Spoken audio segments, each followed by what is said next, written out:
Assalamualaikum warahmatullahi wabarakatuh.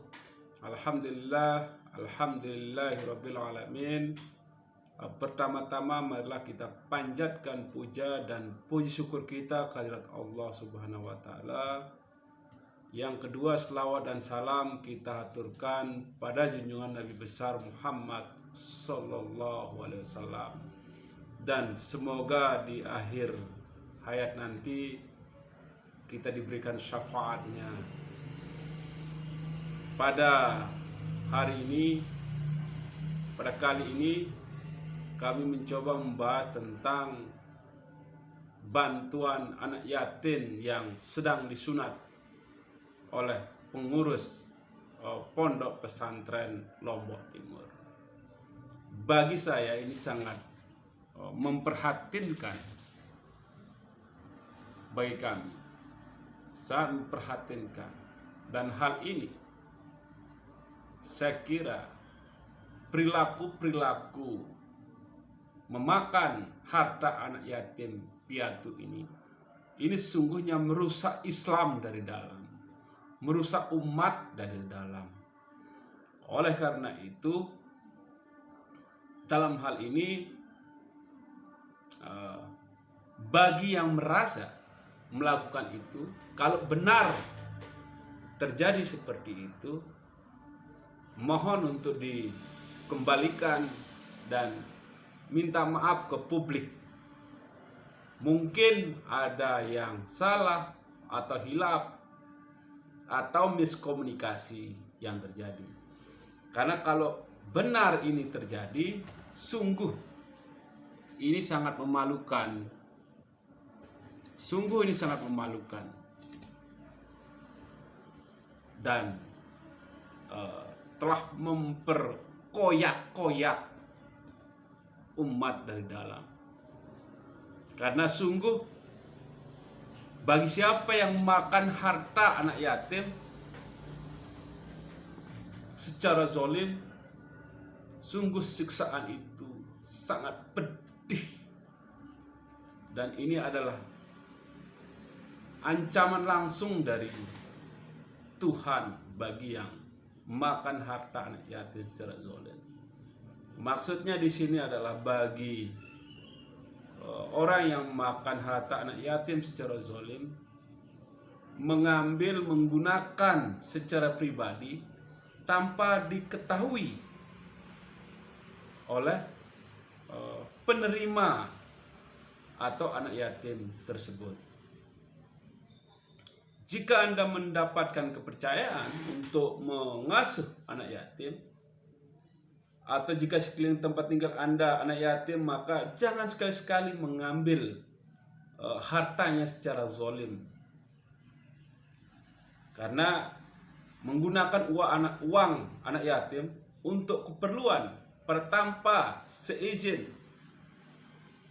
anak yatim itu sendiri, itu adalah termasuk perbuatan zalim yang cukup berat. Berikut sejumlah keterangan baik dalam Al-Quran maupun hadis yang menjelaskan begitu besar siksaan yang akan diberikan oleh Allah Subhanahu wa taala. Dan juga ditemukan beberapa kitab At-Targhib karangan Imam Al-Munziri terkait tentang bagaimana memakan harta anak yatim. Firman dalam surat An-Nisa ayat 10 yang artinya, sesungguhnya orang-orang yang makan harta anak yatim dengan zalim, sejatinya mereka memakan di dalam perutnya api neraka, dan mereka akan masuk ke neraka yang menyala-nyala. Inilah sungguh cukup berat, teman-teman. Maka pesan saya, kalau itu memang betul terjadi, segera untuk dikembalikan dan mohon maaf kepada publik. Saya kira ini akan lebih memahami ada kesalahan paham dan segala macamnya. Dan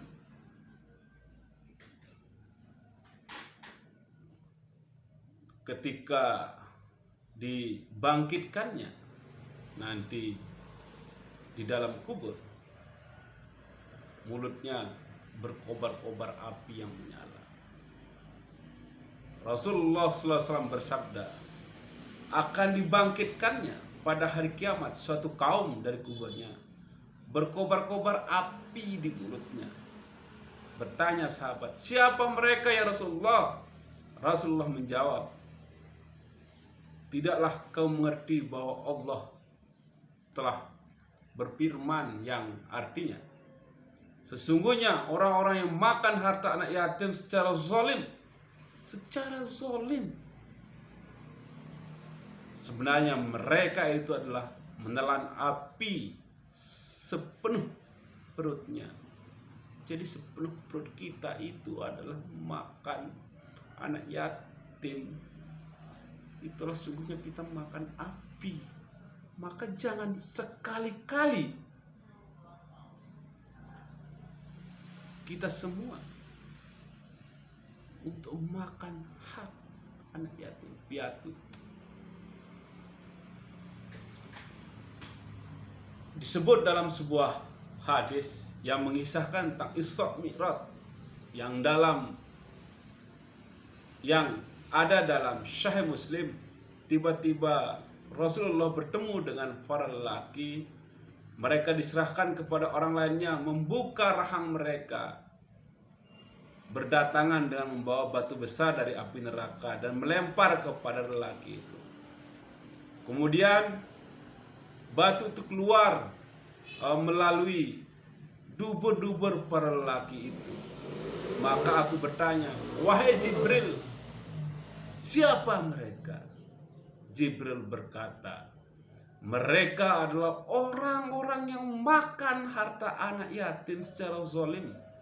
Sebenarnya mereka itu adalah menelan api neraka. Dan ini banyak dijelaskan di dalam firman Allah maupun dalam hadis.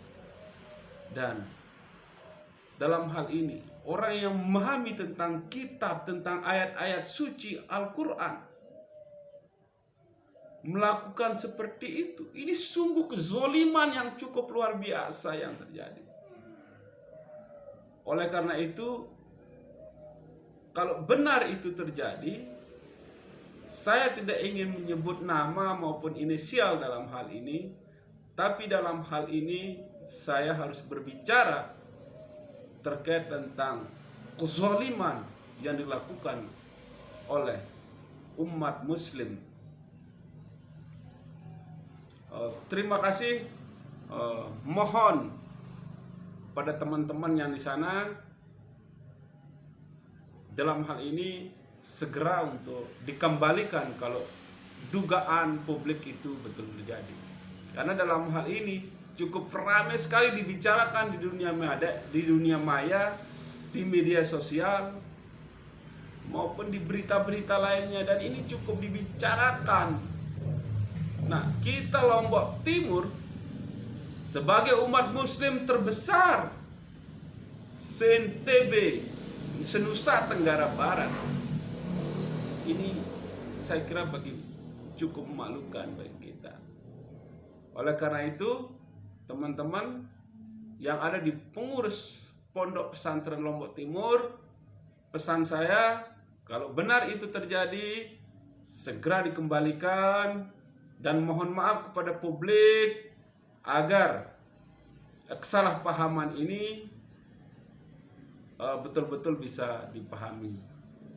Demikian dari saya, mohon maaf apabila terjadi kesalahan kata, karena kesalahan itu adalah datangnya dari saya sendiri, karena kekurangan saya sendiri, yang benar datangnya dari Allah. Wassalamualaikum warahmatullahi wabarakatuh.